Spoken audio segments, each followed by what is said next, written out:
प्यारे विद्यार्थियों, आप सभी का एक बार पुनः आपके अपने channel sure success by Sanjay Dixit में हार्दिक स्वागत है। अगर आपने अभी तक चैनल को सब्सक्राइब नहीं किया है तो चैनल को सब्सक्राइब कर लें ताकि अगली महत्वपूर्ण वीडियोज़ की नोटिफिकेशन ससमय आपको मिलती रहे। आज हम सोलर कुकर के विषय में चर्चा करते हैं। इसके विषय में आप सभी जानते होंगे, सौर ऊर्जा से चलने वाले ऐसे चूल्हे जिनके द्वारा खाना आराम से पकाया जा सकता है, इन्हें सोलर कुकर कहते हैं। विज्ञान की भाषा में एक बात समझेंगे, सूर्य द्वारा उत्सर्जित ऊर्जा को सौर ऊर्जा कहते हैं, जो पृथ्वी तक विकिरण विधि द्वारा आती है। इसका आकार जैसा कि चित्र में आप देख रहे हैं, सूर्य का चित्र है और सूर्य के चित्र में सूर्य का चित्र है और उसके नीचे बादल दर्शाए गए हैं, पेड़ पौधे हैं और ये जो ऊर्जा को अवशोषित करता है वो यंत्र लगा हुआ है। इसी प्रकार आगे देखेंगे, बॉक्स नुमा सोलर कुकर। इसका बॉक्स के आकार का सोलर कुकर होता है। इसको सोलर कुकर में यह एक ऐसी युक्ति है जिसमें सौर ऊर्जा का उपयोग करके भोजन को पकाया जाता है, इसीलिए इसको सौर चूल्हा भी कह सकते हैं। चित्र में बक्सानुमा और कुकर को दिखाया गया है। इसको आप समझ सकते हैं कि ये बॉक्स नुमा है और इसमें सूर्य की किरणें आ रही हैं, अवशोषित हो रही हैं, परावर्तक तल के द्वारा सीधे चूल्हे को प्राप्त हो रही हैं, जिससे इसका टेम्परेचर बढ़ जाता है और ये ठीक से पकने के लिए काम करता है। इसकी संरचना देखिए, सामान्यतः यह एक लकड़ी का बक्सा ये होता है, जिससे बाहरी बक्सा भी कहते हैं।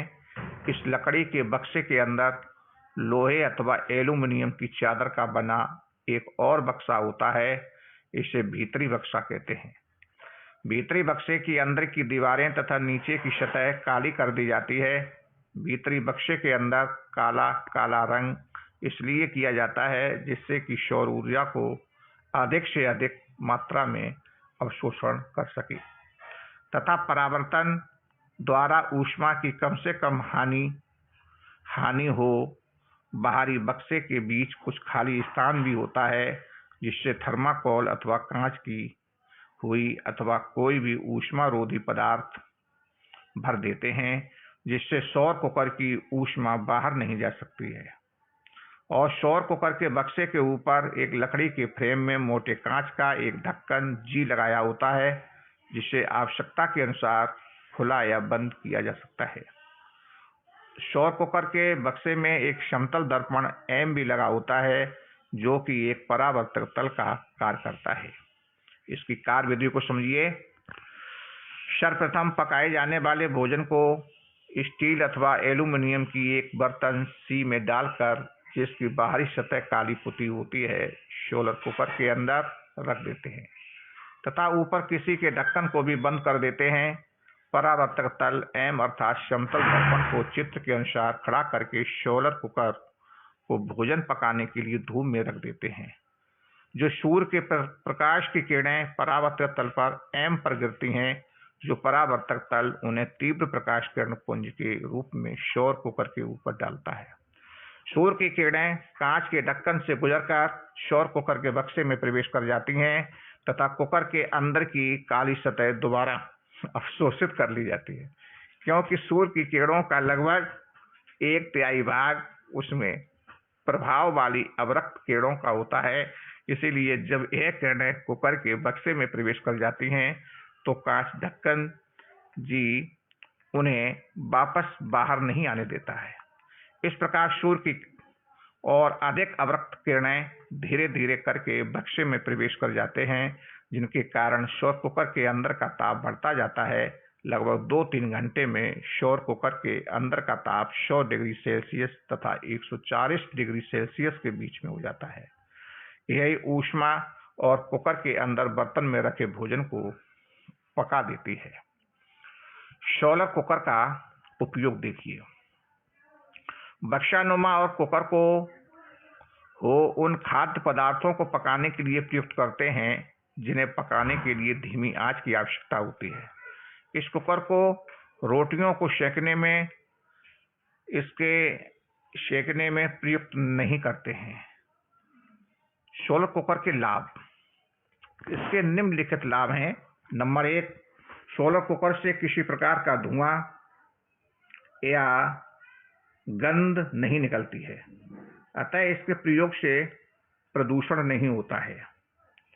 नंबर 2, शोलर कुकर में मिट्टी का तेल, कोयला, विद्युत, आल जैसे किसी ईंधन की आवश्यकता नहीं होती है। इस प्रकार इसके प्रयोग से ईंधन तथा विद्युत दोनों की बचत होती है। नंबर 3, शोलर कुकर से बहुत धीमी गति से खाना पकता है, अतः इसके द्वारा भोजन के पोषक तत्व नष्ट नहीं होते हैं। नंबर 4, शोलर कुकर से खाना पकाते समय निरंतर देखभाल की आवश्यकता नहीं होती है। शोलर कुकर की परिसीमाएं। शोलर कुकर की परिसीमाएं निम्नलिखित हैं। नंबर 1, शोलर कुकर रात्रि में, बरसात में तथा बादल वाले दिनों में काम नहीं करते हैं। शोलर कुकर को रोटी बनाने में प्रयुक्त नहीं कर सकते हैं। शोलर कुकर को खाने वाली वस्तुओं को तलने में प्रयुक्त नहीं कर सकते हैं। इस प्रकार ये शोलर कुकर की संरचना, कार्यविधि, उपयोग, परिसीमाएं और चित्र पूरा हुआ है। चित्र आप देख रहे हैं, इसमें देखो बॉक्स के आकार का शोलर कुकर सामने रखा हुआ है। ये सी है और इस पर सूर्य की किरणें आ रही हैं। सूर्य दर्शाया गया है चित्र में, और इस चित्र में जो अवरक्त किरणें आ रही हैं ये ऊष्मा को अवशोषित कर रही हैं। अंदर बॉक्स के अंदर टेम्परेचर जैसे जैसे बढ़ता है 100 डिग्री सेंटीग्रेड से 140 तक पहुंच जाता है, तो अंदर का रखा हुआ भोजन धीरे धीरे पक जाता है, जो स्वादिष्ट होता है। पोषक तत्व इसके नष्ट नहीं होते हैं, हमारे स्वास्थ्य के लिए बहुत लाभकारी होता है। इस प्रकार इस चित्र को बनाते हुए, कार्यविधि संरचना को लिखते हुए, उपयोग को लिखते हुए टॉपिक पूरा करेंगे और इसको भली भांति याद करेंगे।